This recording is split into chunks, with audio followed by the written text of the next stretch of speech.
Grâce à une multitude de capteurs installés sur les parcelles, embarqués sur des machines ou dans les bâtiments d'élevage, l'agriculture est toujours plus connectée. Mais connectée, pour quoi faire?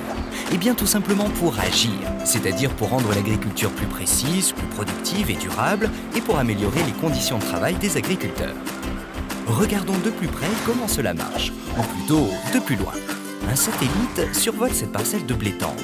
Il réalise des clichés qui sont analysés pour fournir des cartes de conseils en fertilisation directement sur le terminal du tracteur.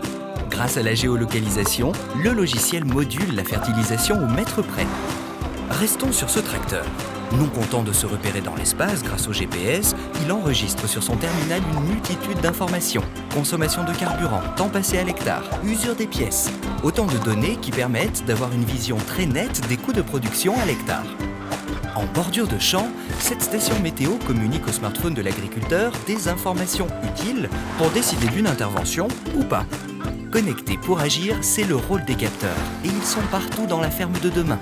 Dans le drone, qui survole cette parcelle de luzerne pour identifier les foyers de mauvaises herbes, les maladies ou les besoins de la plante, dans ce curieux scanner à roulettes qui radiographie le sous-sol, dans l'estomac de cette vache pour mesurer la température et l'acidité du rumen, indicateur de bien-être animal, dans le robot de traite pour mesurer qualité et quantité de lait produit, dans le poulailler pour mesurer la température d'ambiance et moduler la ventilation. Impossible de tous les lister. L'agriculture connectée, c'est donc un formidable gisement d'informations disponibles pour l'agriculteur. Mais comment les exploiter au mieux?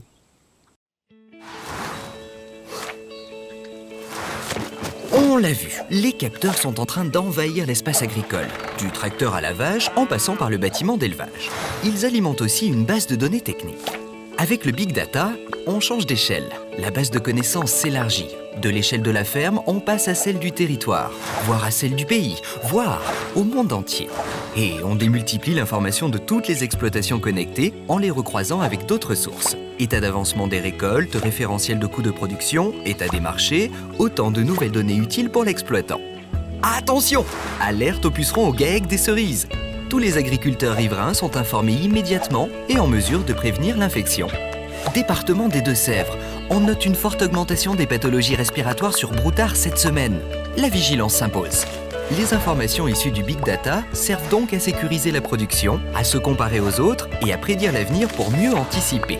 Ainsi, l'agriculteur a une vision d'ensemble de toutes les interventions nécessaires sur son exploitation. Si ces informations sont recoupées avec des prévisions météorologiques, l'agriculteur organise ses tâches en fonction de leur niveau d'urgence et optimise son temps de travail. Le top traitement septoriose vient de tomber, mais il fait beau pendant 3 jours, le blé pourra attendre demain. On voit bien le service que peuvent apporter ces données au quotidien, mais chaque information est comme une donnée expérimentale. Et les regrouper toutes permet de créer des modèles de prévision sur la base d'une multitude de données. Mais le Big Data permet d'aller plus loin. L'ouverture de toutes ces informations à des bases d'une autre nature, comme les informations de génétique ou de phénotype, c'est-à-dire la manière dont la plante ou l'animal exprime son potentiel génétique, va accroître notre connaissance et permettre de choisir les lignées les mieux adaptées à la situation de l'exploitation.